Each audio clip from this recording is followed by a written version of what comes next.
नमस्कार, स्वागत है आप सभी का ज्ञानपीडिया पर। मैं हूं निहाल जायसवाल और आज की इस वीडियो में हम बात करने वाले हैं जीडीपी जीएनपी से जुड़े हुए कुछ अन्य मुद्दों पर। तो चलिए शुरू करते हैं आज की क्लास। इसके पहले यदि आपने हमारी पहली वीडियो नहीं देखी है जो कि फैक्टर कॉस्ट और मार्केट कॉस्ट पर थी, और उससे पहले की वीडियो जिसमें जीडीपी, जीएनपी, एनडीपी और एनएनपी को बहुत अच्छे से बताया गया है, तो आप उस वीडियो को जाकर के देख सकते हैं। ये कॉन्सेप्ट जो है वो उसी दो वीडियो से कनेक्ट होगा, तो जाकर के आप उस वीडियो को जरूर देख लीजिएगा। मैं डिस्क्रिप्शन में उस वीडियो का लिंक दे दूंगा। और इससे पहले यदि आप चैनल में नए हैं तो चैनल को सब्सक्राइब जरूर कर लीजिए। तो सबसे पहले आज हम बात करते हैं कि जो वास्तविक जीडीपी होती है और एक को बोलते हैं सामान्य जीडीपी। वास्तविक जीडीपी जिसको इंग्लिश में कहा जाता है रियल जीडीपी, और सामान्य जीडीपी जिसको कहा जाता है नॉमिनल जीडीपी। दोनों में क्या अंतर होता है तो यहां पर समझिएगा। हमने कल के वीडियो में हमने पढ़ा था एक बेस ईयर और दूसरा इसी में कॉन्सेप्ट हमने पढ़ा था करंट ईयर, अर्थात आधार वर्ष, और दूसरे को बोलते हैं हम चालू वर्ष।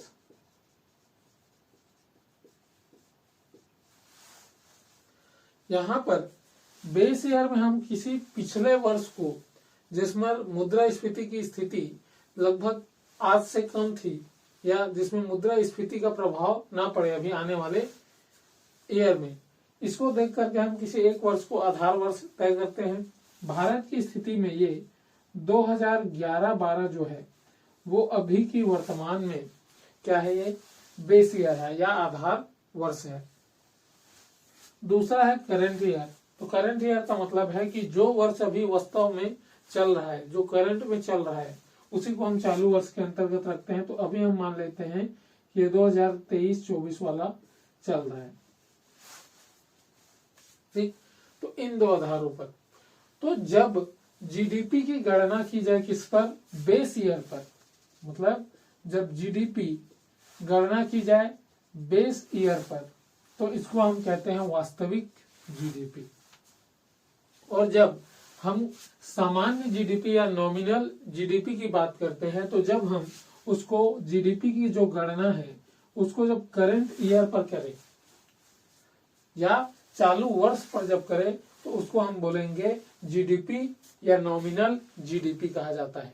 तो यदि हमें देश की राष्ट्रीय आय की वास्तविक स्थिति को ज्ञात करना है तो हमको वास्तविक जीडीपी को निकालना पड़ेगा। और यदि हमें मुद्रास्फीति वगैरह या जहां पे स्फीति की प्रभावों के साथ यदि आता है उसमें होता है वो सामान्य जीडीपी। एग्जाम्पल समझिएगा,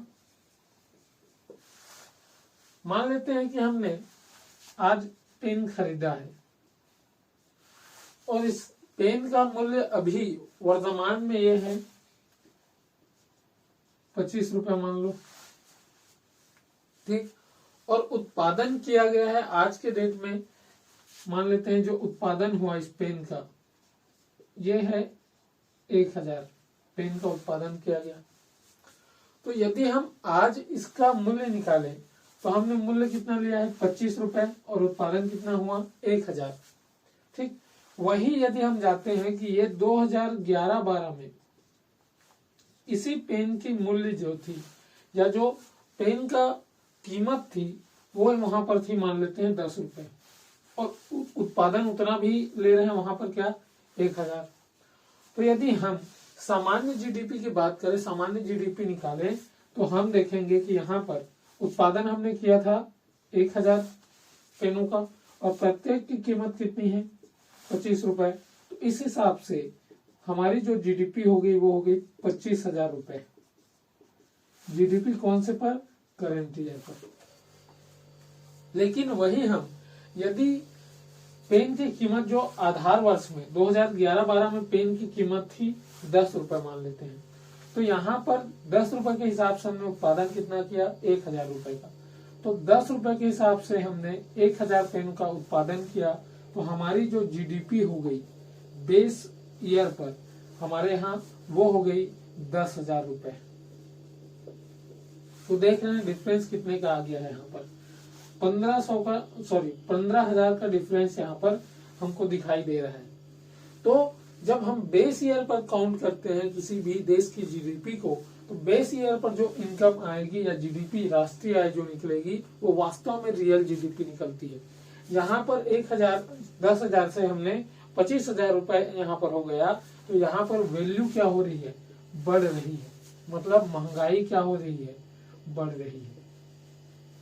तो सामान्य जीडीपी में हमको महंगाई दिखती है, महंगाई का प्रभाव दिखता है, जबकि रियल जीडीपी में हमें वो महंगाई का प्रभाव नहीं दिखता है। तो यदि किसी देश की वास्तविक जीडीपी की गणना करनी है कि वास्तव में वह देश कितना ग्रोथ कर रहा है, तो हमको जीडीपी पर चर्चा करनी होगी। कौन सी वाली, रियल जीडीपी पे। ठीक, और इसमें भी यदि हम बेस ईयर पर काउंट कर रहे हैं, मतलब जब आधार वर्ष में जाते हैं, तो आधार वर्ष में हम इस पर फैक्टर कॉस्ट पर यदि गणना करें, ठीक, तो ये क्या होगा, सबसे सटीक माप मिलेगा हमको, क्योंकि फैक्टर कॉस्ट में हम लागत मूल्यों पर क्या कर रहे हैं, गणना कर रहे हैं, तो बाजार टैक्स उस पर नहीं जुड़ा हुआ है। अब हम नेक्स्ट कॉन्सेप्ट की बात करते हैं, जिसमें कहा जाता है प्रति व्यक्ति आय।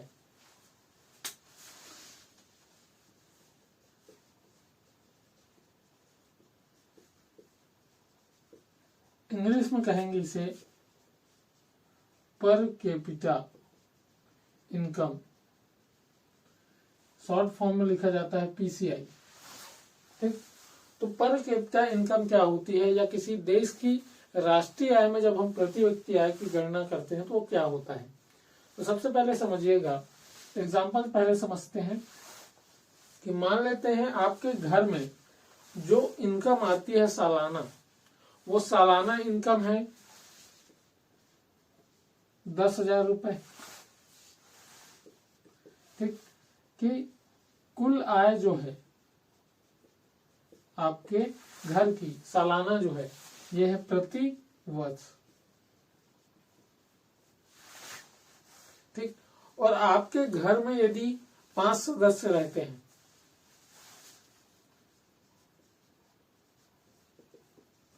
5 हो गए, तो आपके प्रत्येक व्यक्ति को साल भर खर्च करने के लिए कितना पैसा मिलना चाहिए एक व्यक्ति को। तो हम ये देखते हैं कि जैसे प्रत्येक व्यक्ति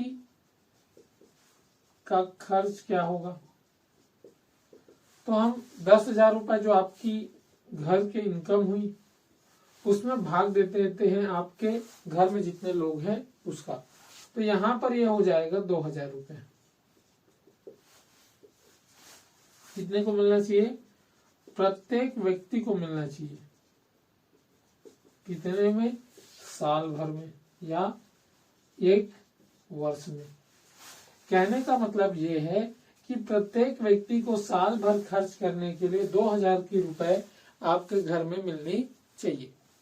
तो प्रत्येक व्यक्ति को जो 2,000 रुपए यहाँ मिल रहा है वो वही क्या है, प्रति व्यक्ति आय है आपके घर की।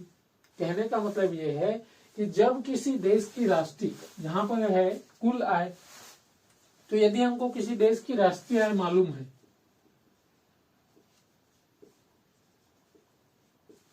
ठीक, तो राष्ट्रीय आय यदि हमको मालूम है तो उस राष्ट्रीय आय में यदि हम जनसंख्या, उस देश की जो जनसंख्या है उससे यदि हम भाग दे देते हैं तो हमको जो मिलता है वही है प्रति व्यक्ति आय या पर कैपिटा इनकम। ठीक, तो यहां पे समझिएगा कि राष्ट्रीय आय और पर कैपिटा इनकम, अब ये भी दो होंगी। जैसे राष्ट्रीय आय दो हुई, पहला राष्ट्रीय आय में हमने देखा एक को हम बोलते हैं रियल जीडीपी, मतलब वास्तविक जीडीपी, और दूसरे को हमने कहा सामान्य जीडीपी। ठीक, या फिर इसी को बोलते हैं नॉमिनल जीडीपी। तो इन दोनों के हिसाब से पर कैपिटा इनकम भी 2 हो जाएगी, जिसको कहा जाता है रियल। यदि हम रियल जीडीपी को लें और उसमें पॉपुलेशन का भाग दे दें तो हमको जो मिलेगी वो हो जाएगी रियल पर कैपिटा इनकम, मतलब वास्तविक प्रति व्यक्ति आय। दूसरी ओर यदि हम इसी में रियल जीडीपी की जगह हम सामान्य जीडीपी को लें तो सामान्य जीडीपी में यदि हम क्या करेंगे कि यहां पर नॉमिनल जीडीपी में भाग दे देंगे पॉपुलेशन का, जनसंख्या का, तो हमको मिल जाएगी नॉमिनल जीडीपी।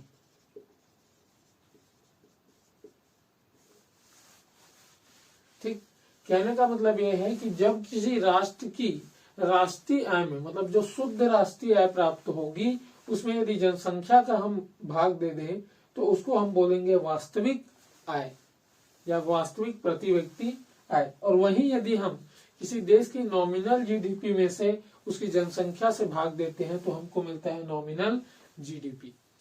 उम्मीद है यहाँ तक की चीजें आपको समझ में आ रही होंगी। यदि वीडियो समझ में आ रही है तो वीडियो को लाइक जरूर कीजिए और ज्यादा से ज्यादा लोगों तक शेयर जरूर कीजिएगा। अब हम चलते हैं अपने नेक्स्ट कॉन्सेप्ट पर। अब हम राष्ट्रीय आय की गणना के कुछ अन्य विधियों को देखते हैं, जिसमें हम बात करते हैं उत्पादन विधि की, राष्ट्रीय आय की गणना की विधियां। गणना की विधियों में हम बात करते हैं एक उत्पादन विधि की, प्रोडक्शन मेथड, दूसरा है आय विधि जिसको बोलते हैं इनकम मेथड, और तीसरा है व्यय विधि। तो उत्पादन विधि का मतलब है उत्पादन जहां पर गणना की जा सके,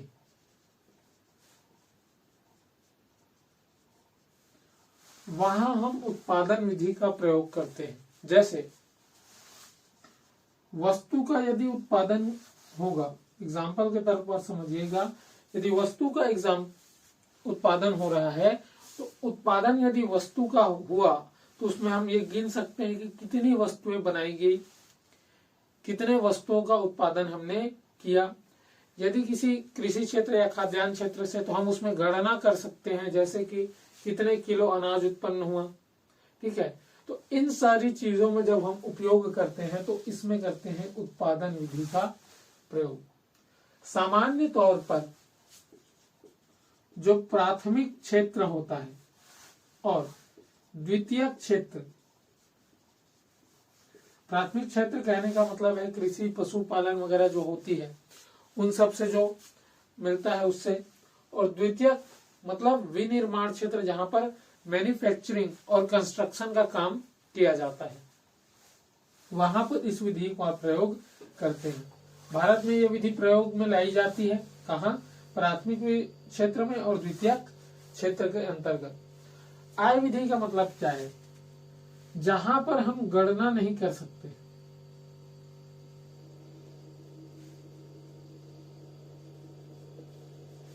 जैसे एग्जाम्पल के लिए सेवा क्षेत्र, या इसे ही हम बोलते हैं तृतीयक क्षेत्र। अब जैसे सेवा क्षेत्र, तो हम सेवा क्षेत्र का गणना नहीं कर सकते। हम ये नहीं बता सकते कि हमने कितना किलो सेवा का उत्पादन किया, हमने कितनी मात्रा में सेवा का उत्पादन किया, तो यहाँ पर हम गणना नहीं कर सकते। तो जहां पर गणना नहीं प्रयोग में लाई जा सकती उस जगह पर हम सेवा क्षेत्र का प्रयोग करते हैं। ठीक। व्यय विधि का मतलब है कि हमारे पास जो आय होती है, मान लेते हैं कि हमारे पास जो इनकम आया, तो उस इनकम को हम दो जगह पर खर्च, मतलब दो जगह तरीकों से वो खर्च होती है। पहला, यदि आपने उसे कोई चीज खरीदी, मतलब व्यय किया उस पैसे का, और दूसरा यदि वो आपके पास बचत के रूप में क्या हो, उपलब्ध हो।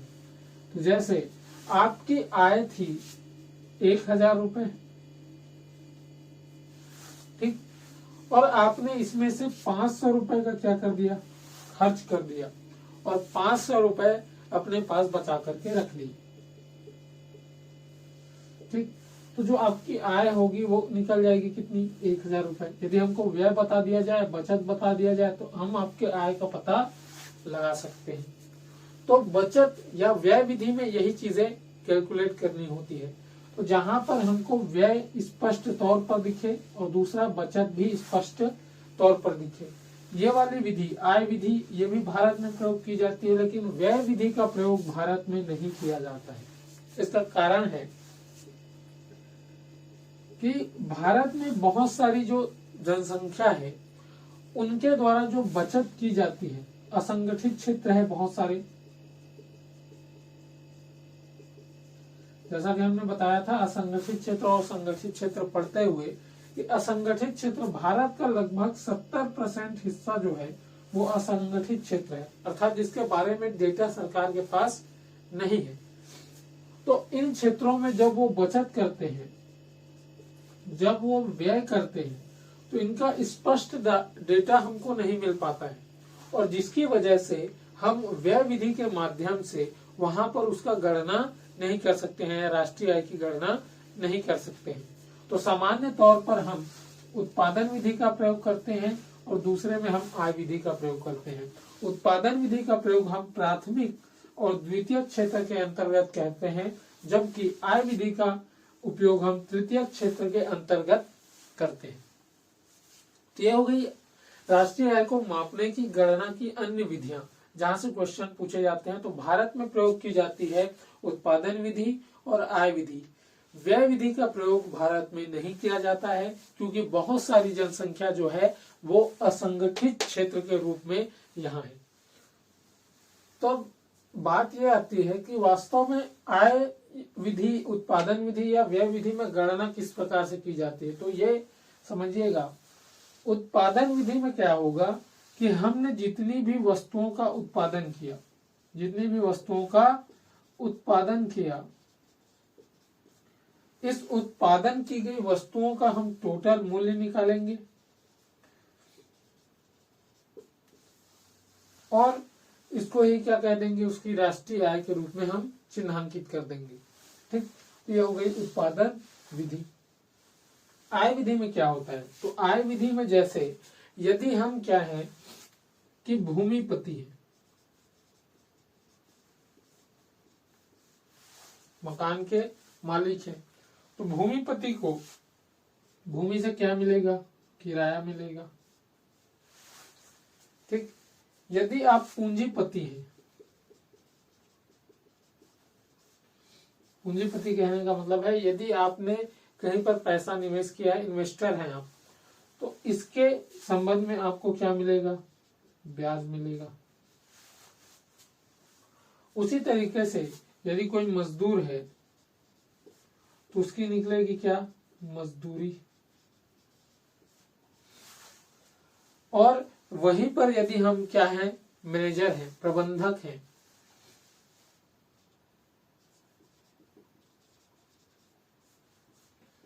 तो प्रबंधन कौशल की वजह से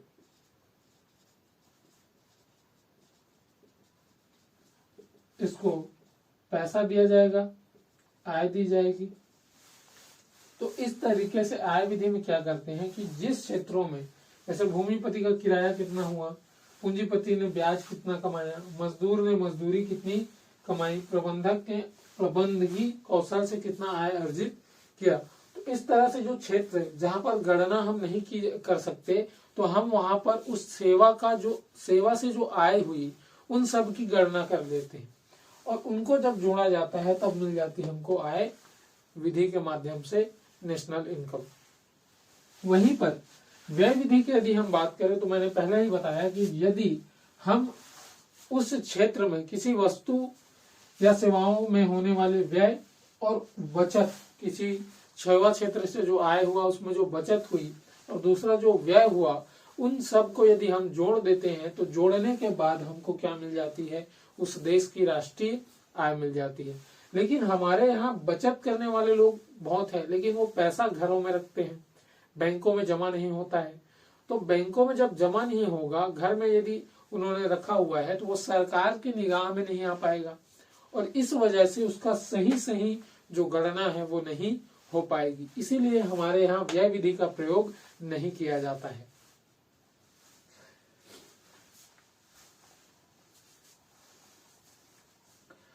अब इसके बाद बात करते हैं हम राष्ट्रीय आय की गणना से जुड़ी हुई कुछ सावधानियों के बारे में। मतलब गणना करते समय हमें किन किन बातों का ध्यान रखना चाहिए।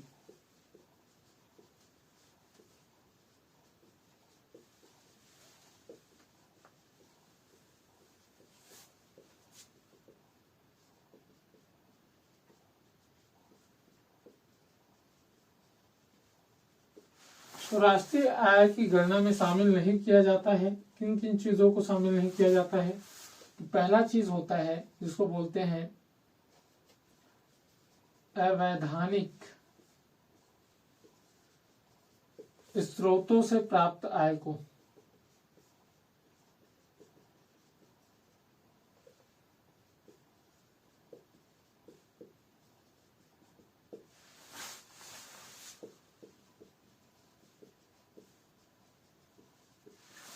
पहला है अवैधानिक स्रोतों से प्राप्त आय को शामिल नहीं किया जाता है। जैसे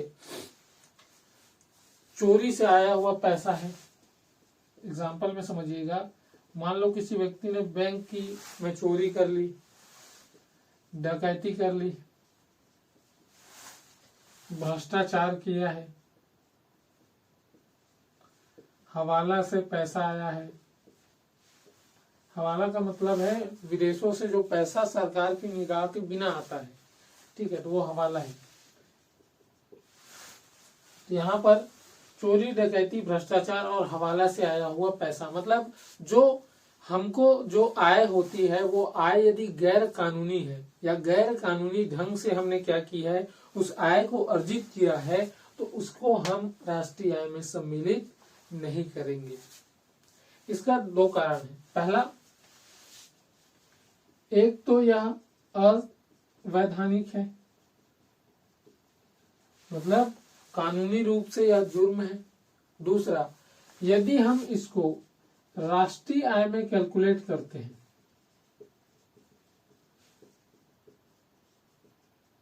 यदि हम इसको राष्ट्रीय आय में शामिल करते हैं, तो शामिल करने का जो उद्देश्य, मतलब शामिल करने के बाद जो जनता को क्या जाएगा, संदेश जाएगा, वो गलत जाएगा। मतलब यदि हम इसको राष्ट्रीय आय में जोड़कर ये दिखाने लगे कि राष्ट्रीय आय हमारा क्या हो रहा है, बढ़ रहा है, तो जनता में गलत संदेश जाएगा और जनता सामान्य तरीकों से कमाने की बजाय इन सारी चीजों का सहारा लेगी, क्योंकि इसका मतलब यह हो जाएगा कि सरकार इसको क्या कर रही है, संरक्षण दे रही है।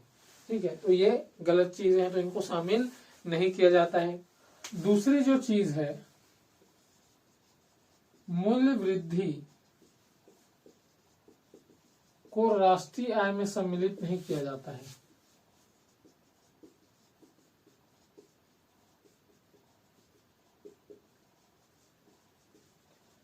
राष्ट्रीय आय में मूल्य वृद्धि को सम्मिलित नहीं किया जाएगा। जैसे एग्जाम्पल में समझिएगा कि मान लेते हैं कि कोई वस्तु या सेवाओं का उत्पादन हमने इस वर्ष किया। मान लेते हैं कि कार को हमने बनाया और कार का जो मूल्य है इस वर्ष उत्पादन करने में वो लग गई 4 लाख रुपए। अब 2022 में ये मान लेते हैं 4 लाख रुपए की। अब यही कार 2023 में आकर के 4,50,000 की होगी। कार तो वही है, 2022 में इसकी मूल्य कितनी थी, 4 लाख, और 2022 में 23 में 4.5 लाख रुपए। तो इसमें जो 4.5 लाख रुपया हुआ, मतलब यहाँ पर 50,000 रुपए क्या हो गया, ज्यादा हो गया। मतलब मूल्यों में क्या हुई, वृद्धि हुई। किसकी वजह से, महंगाई दर की वजह से। तो यहाँ पर इसको शामिल नहीं किया जाएगा। मतलब मूल्यों में यदि वृद्धि होती है तो उसमें शामिल नहीं किया जाएगा। यहीं पर यदि इस कार में कुछ चीजें हम उत्पादित करके जैसे मॉडिफाई करवाना है तो हमको उत्पादन करना पड़ेगा, उसके लिए कुछ नई चीजें क्या करनी पड़ेंगी, डेवलप करनी पड़ेंगी, फिर उसमें क्या होगा, वो जुड़ेगा।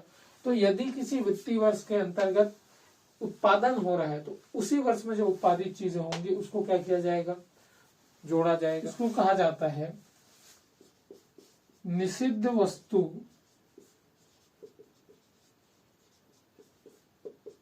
से प्राप्त आय को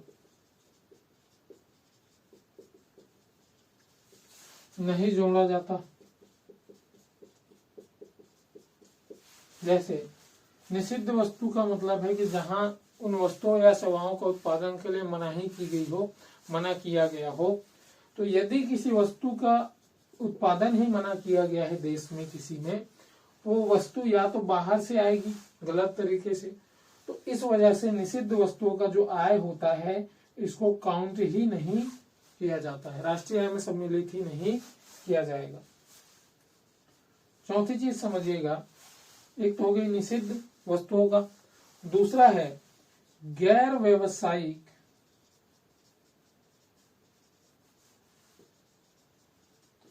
आय को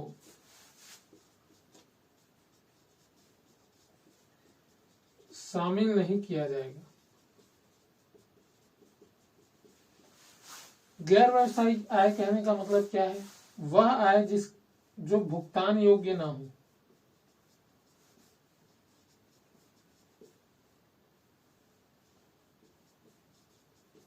भुगतान योग्य ना हो या भुगतान जिसके लिए ना किया जा रहा हो। जैसे मान लेते हैं कोई व्यक्ति है, अब वो व्यक्ति जो है वो किसी कोचिंग संस्थान में पढ़ाता है, कोचिंग संस्थान में पढ़ाने के लिए उसको मान लेते हैं 5,000 रुपए की तनख्वाह मिलती है, और शाम को वही व्यक्ति घर में आकर के अपने बच्चों को पढ़ाता है 2 घंटे।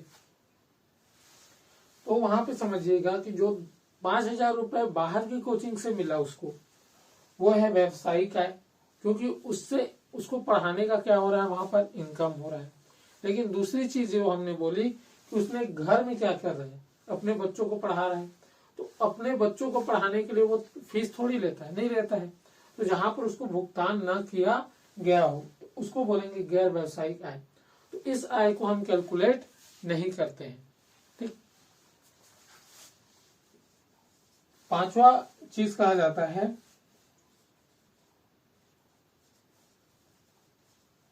Second hand transfer. इसको बोलते हैं हस्तांतरण भुगतान। को राष्ट्रीय आय में सम्मिलित नहीं किया जाता है। जैसे पेंशन हो गया, सामाजिक सुरक्षा निधि में जो पैसा जमा था वो हो गया। ठीक, तो ये भुगतान इस पर नहीं किया जाएगा या इसको राष्ट्रीय आय में सम्मिलित नहीं किया जाएगा, क्योंकि पेंशन जो है वो पहले की जो सेवा उन्होंने दे चुकी है, उनकी वजह से जो उनके फंड से पैसा कटा था पेंशन फंड के रूप में, वही पैसा बाद में उनको मिलता है। तो उत्पादन तो उस वर्ष में नहीं हुआ, वो पहले का कटा हुआ पैसा है। एग्जाम्पल दूसरा समझिए, एक मान लेते हैं किसी एक व्यक्ति ने घर में टेबल बनाई और ये टेबल की कीमत हो गई मान लेते हैं 5,000 रुपए। बाद में इन्होंने 5 साल बाद टेबल की क्या हो गई, 5 साल बाद इन्होंने क्या किया, इसको अब पसंद नहीं आ रहा है तो इन्होंने बेच दिया किसी व्यक्ति को। अब ये जो बिका वो था 2,000 रुपए, 2,000 रुपए में यह बिक गया। और जो टेबल बनी 5,000 रुपए में, वो उस वर्ष की उत्पादन में क्या हो गई, ये काउंट हो गई। अब जब टेबल 2,000 रुपए में बिका तो इस 2,000 को काउंट नहीं करेंगे, क्योंकि इस टेबल का उत्पादन नहीं हुआ है, सिर्फ क्या हुआ है, एक हाथ से दूसरे हाथ में क्या गई है, ट्रांसफर हुई है। तो इस 2,000 रुपए को राष्ट्रीय आय में सम्मिलित नहीं करेंगे। कहने का मतलब है हस्तांतरण भुगतान को शामिल नहीं किया जाता है। आशा करता हूँ आपको सारी चीजें समझ में आई होंगी। यदि वीडियो पसंद आई है तो वीडियो को लाइक कीजिएगा, चैनल को सब्सक्राइब कीजिएगा और बेल आइकन को ऑन करना ना भूलिए, ताकि वीडियो की नोटिफिकेशन आप सभी को मिलती रहे। मिलते हैं नेक्स्ट वीडियो।